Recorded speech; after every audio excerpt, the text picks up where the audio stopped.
In this video, we're going to look at the short story All Summer in a Day by Ray Bradbury. Before we read this story, let's meet Ray Bradbury. Who was he? He was a very popular and beloved science fiction writer. You can see by the time of his life that he lived through a time of a lot of technological change. And he was one of the first people who created this style of writing called science fiction. In his old age, he was a very popular speaker. Let's share some quotes that show his beliefs. The first sentence sums it up. He says, "The important thing is to be in love with something." He also gives you this advice: love what you do and do what you love. You should do what you want, what you love. Now that you know a little something about his attitudes, it might help you understand his writing. It's science fiction. In the 1950s, science fiction was a totally new type of writing. Sci-fi, for short, is about imagining how technology will change the experience of being human. It's still about people. It's not actually about technology. It's about people. But how will technology change us? A lot of science fiction at that time was focused on outer space. In these two images, which were, this is a magazine on the left and a movie on the right. These are both ways that people imagined outer space might be watching us and hurting us, dangerous. On the other hand, outer space might be a new place to explore, a positive place. So, good or bad, technology will take us into outer space. And that's the setting of All Summer in a Day. We're on a different planet. But the characters are not monsters. They're not heroes in outer space. They're just people like us. In fact, they're children. And children have emotions like jealousy.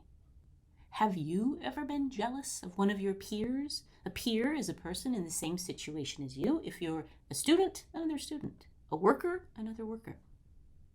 How did those feelings make you act towards that person? How did you treat them?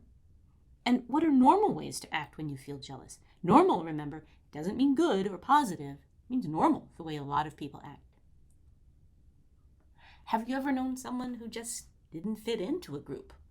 Or have you ever been that person? Probably yes. But why does that happen? After reading the story at least one time, let's review some concepts of fiction analysis. One idea is the setting. Remember, that's the time and place of a story. This setting is the planet Venus. Here I have a picture of the real planet Venus. It is not a place that people can live, and it is not raining. It is very hot, but this is fiction. We're in the future on planet Venus, and it is raining. Why is this setting so important? Well, science fiction is about stories that could not take place on Earth under normal everyday circumstances. So the technology makes a new setting, and that's what makes the story happen. Characterization, another way to analyze writing. It's the way the writer shows the personality of the characters. Here is a character, Margot, a little girl. She stood apart from them, from these children who could never remember a time when there wasn't rain and rain and rain. Bradbury repeats this idea. Margot stood apart. She stood separate. She stood quietly apart. Margot stood alone. All these sentences are on just 2 pages. We meet Margot and she is separate. What mood, what emotion, what feeling is created by that repetition? Here is a word, inference or to infer. The action to infer is to understand more than the writer directly states. Yes, it is to make a guess, but really it's about understanding the things that the writer does not directly say. So to make an inference means to, in your own words, understand something that is not written on the page. We can make an inference from this. Margot stood alone. She was a very frail girl who looked as if she had been lost in the rain for years, and the rain had washed out the blue from her eyes and the red from her mouth and the yellow from her hair. An inference I can make from this is that the rain is not good for her. It's unhealthy. It is taking away her color, taking away her life. So my inference is rain is bad for this child. This makes her different. Why is she different? So to understand, you must understand why rain is so bad for Margot, and how does she act? How do other children feel about that? Rain. Bradbury describes the rain in different ways, with a drum and gush of water, with a sweet crystal fall of showers, the concussion of storms so heavy. They were tidal waves. Many different words, but they're all describing water. What mood are you picking up from this? And you might think, how does rain affect you? How do you feel about it? Here is a metaphor. Remember that figurative language is when two things are compared. Here, the children are compared to water. They surged about her like a river can surge about someone, caught her up and bore her. This is how water catches something and carries something floating on water. In the story, after this, the children experience the sun, and they love it. They look up at it, they put out their hands, and they hear it. So Bradbury is using all of the senses, feeling, smelling, touching. And mostly, he says, hearing. What do they hear? After the sun, the rain comes back. They come back in, and they ask, will it be 7 more years? Yes, 7. Have they changed? Yes, I think they have changed. Why have they changed? To answer, make an inference. You cannot find a sentence in the story that tells you why they changed, but you can put it in your own words because you understand it. Then they remember Margot. They looked at each other and looked away. They could not meet each other's glances.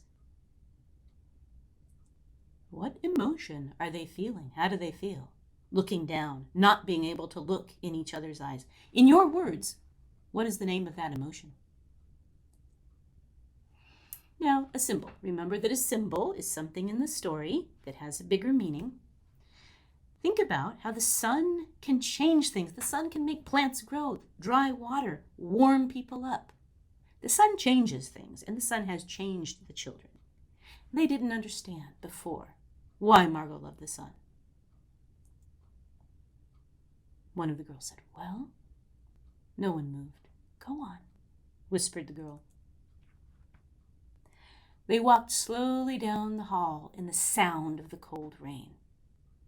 So they go to the closet door, and they stand by it.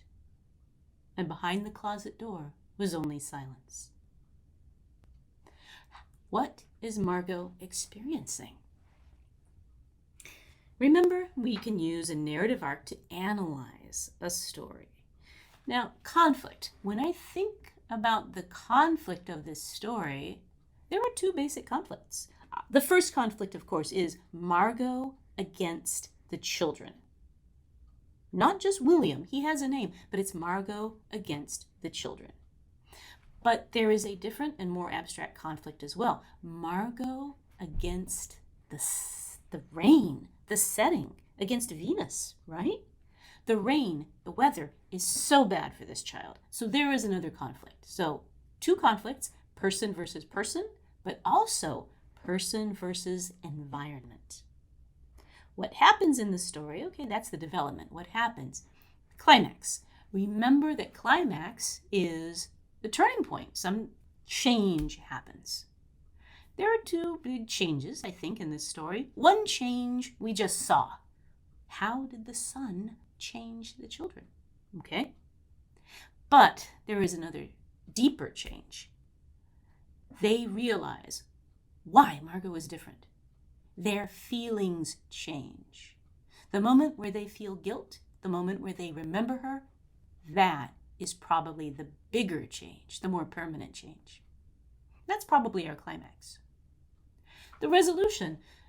Resolution is the way people react to a change. And we don't really have a clear resolution. Yes, we can see that they now understand Margot. That could be a resolution. You could say the change is the sun makes them understand sun, and the resolution is They understand Margot, they're changed, they have sympathy for her, and they feel guilty. But Margot has her own story too, right? Margot's climax happened in the closet. We don't really know what it was. How is she changed? We don't know because we do not see Margot. So, two different conflicts lead to two different climaxes, two different resolutions. One of them is in the story, one of them is not. You have to imagine what happened to Margot and how has she changed. All right, that's the end. There is so much to think about in this simple short story. I hope you've enjoyed it.